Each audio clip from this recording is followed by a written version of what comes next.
Class 7C, we are doing the chapter Human Environment, Transport and Communication.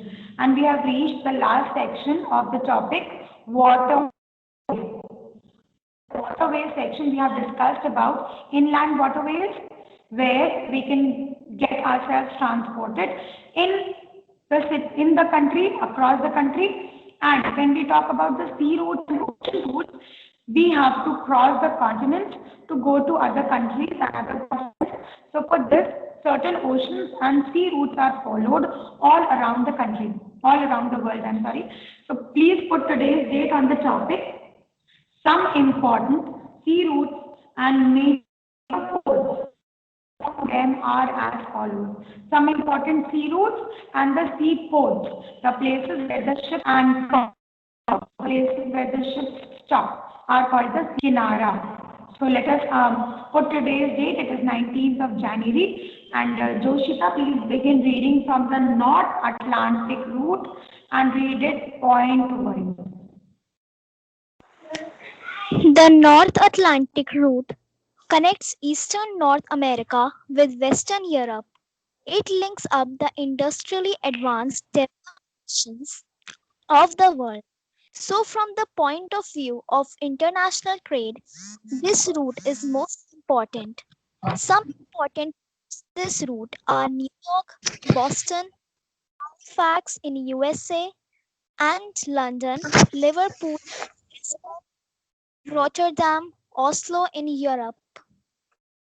Okay, so the North Atlantic route, which is on the Atlantic Ocean, of course, it connects the North American region. The places which this North Atlantic route connects are, please underline these places, some important cities of America, while some important cities of Europe. New York, Boston, and Halifax, which is in USA.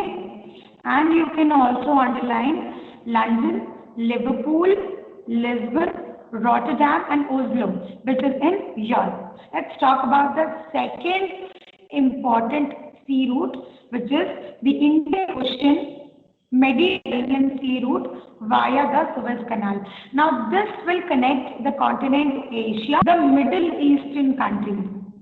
It will connect the Middle Eastern countries. It passes through the Indian Ocean and the Mediterranean Sea section, and it is also supported by the Suez Canal. Okay, Joshita, read it out. The Indian Ocean Mediterranean Sea route via the Suez Canal. This route has shortened the distance between East Asia, Australia, and the West European countries. It is now the main route between Asian and European countries.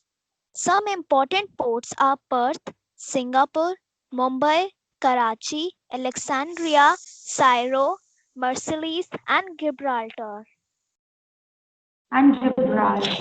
Okay, so you can underline the seaports or rather the important places that are connected to the Indian Ocean and Mediterranean Sea. Indian Ocean and Mediterranean Sea route, they connect places like Perth, Australia of course, Singapore, Mumbai, Karachi, Alexandria, Cairo, Marseilles, and Gibraltar. Read out the next one, the Cape of Good Hope, which is particularly related to Africa. Yes. The Cape of Good Hope on the tip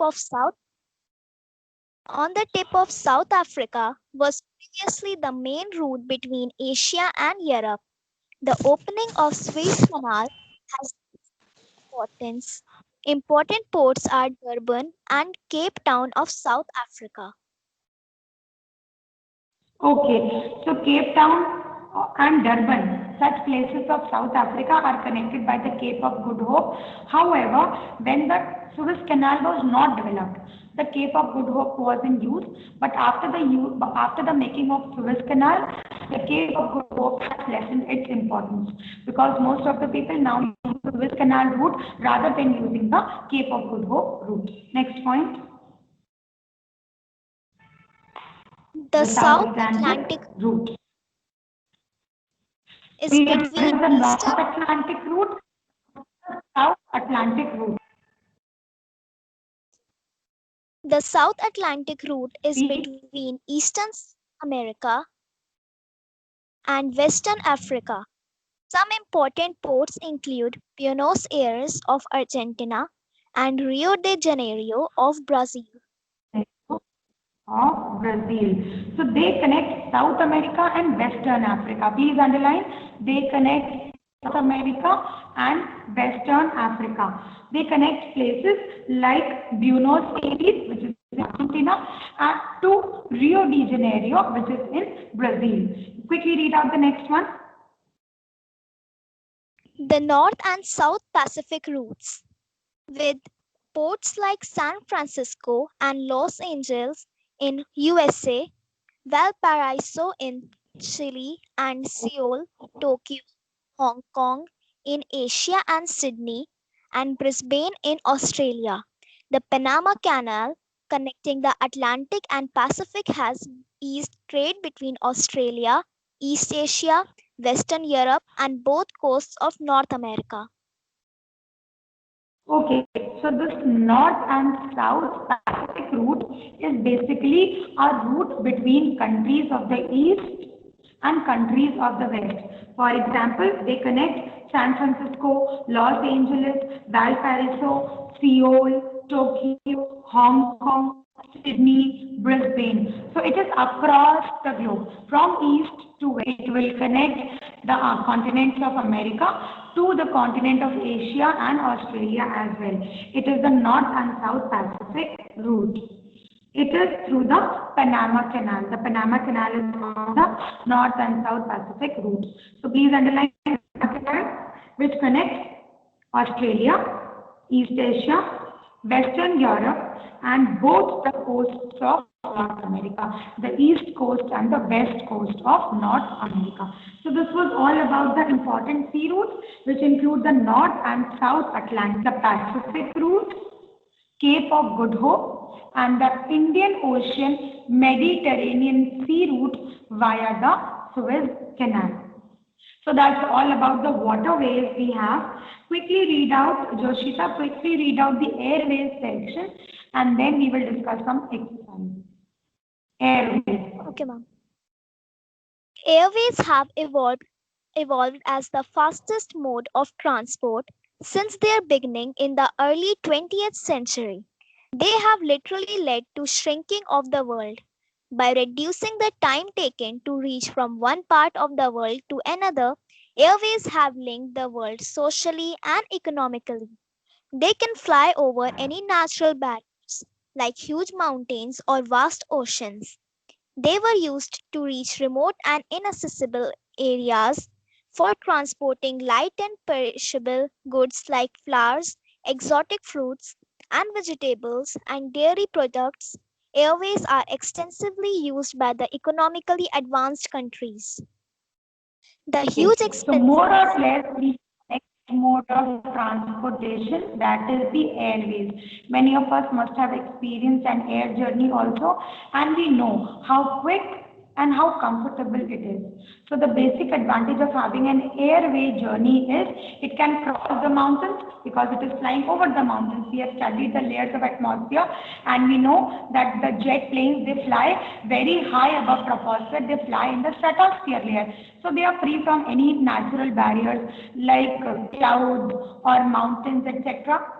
They can go to any remote area. Remote area means places which are very far away. If you have to cross the mountains, if you have to cross the oceans, water bodies, you can very easily make use of an airways. Also, exotic fruits, flowers, also the dairy products, which are perishable in nature. Underline the term perishable. Perishable means having very less shelf life. वो चीजें जो बहुत जल्दी खराब हो सकती हैं, those can be transported from one place to another with the help of airways. And we know the concept of globalization because all around the world people are going to each other, things are going to every part of the world to be sold, to be bought, sorry. So all this is made possible and easy only with the help of airways which are available to us. But There are certain disadvantages, like they are expensive, their cost of maintenance is very high, the aircraft are very huge, and they cannot be kept in a very small place. So the next paragraph talks about certain disadvantages, you can say, or certain drawbacks of airways. Joshita, quickly read out that other paragraph. The huge expenses involved in making sophisticated aircraft and airports with modern technology like radar has made it the costliest mode of transport. Added to it, it is the high cost of aviation fuel. As such, this modern but Aviation fuel. Spirit is a very expensive fuel, and it costs a lot of fuel for an aircraft to fly. So they are very expensive because their fuel is very expensive, and they are so much equipped with the modern technology like the radar and the other things in the cockpit that you see, that it becomes very expensive for an aircraft to be bought or to be held. as such, As such, this modern but highly expensive mode of transport can be used mainly by the developed countries. USA, with 7,000 civil airports, has one of the most advanced and frequently used airways of the world. Comparatively, it is less developed in underdeveloped and developing countries of Africa and Asia. and it's very simple because the air service is very expensive. Only the developed countries can afford it. USA has the largest and the most developed network of aircraft. That is, they have nearly 7,000 airports in their country. While it is very difficult for the developing and the underdeveloped countries like Africa, India, etc., to maintain these aircraft at a very large level. Quickly read out the last few points. Air service linking town and cities within the country is termed as domestic airways. When the airways link the major cities of the world, they are termed as international airways. Please underline the term domestic airways and international airways. When we fly within the same country, for example, New Delhi to Mumbai, or for example, Lucknow to Chennai, it is a domestic airway because it is traveling, it is making you travel in within the same city, within the same country, I'm sorry. But when it is an international airway, we have domestic terminals and international terminals. If you have visited the airports, so at the international we have those aircraft which fly from one country to another country. For example, if you are going from Lucknow to London, it is a international air transport, international air flight. While you are traveling from New Delhi to Mumbai, it is a domestic airway. It is a domestic air transport. So domestic and international are the two kinds of airways in it. Some important international airports are, please underline, New Delhi, Mumbai, Chennai, Kolkata, Karachi, New York, London, Paris, Frankfurt, Moscow, Beijing, Tokyo, Hong Kong, Bangkok, and Sydney across the world. These, and not only these, there are many very important air terminals across the world. And the last point is about the helicopters. You know, the helicopters are even easy to access, easier than the aircraft. Those places which have flood, where it is very difficult to go. In those places, if you have seen the people, especially the army men, they take help of these helicopters to rescue people. We all know the concept of airlift, right? Especially after seeing the movie, we all know the concept of airlift. When it is difficult for the people to actually go to land, they use the airlift service or the helicopter service so that they can take people from the problem areas, and those people can fly away to other places so that their lives could be saved. So all this is about the airways. Quickly tell me, how much have we done regarding the exercises?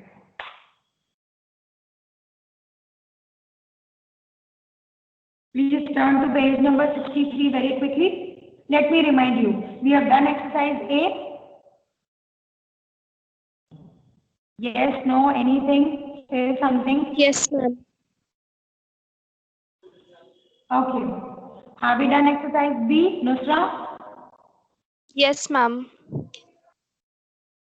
Okay. Exercise C?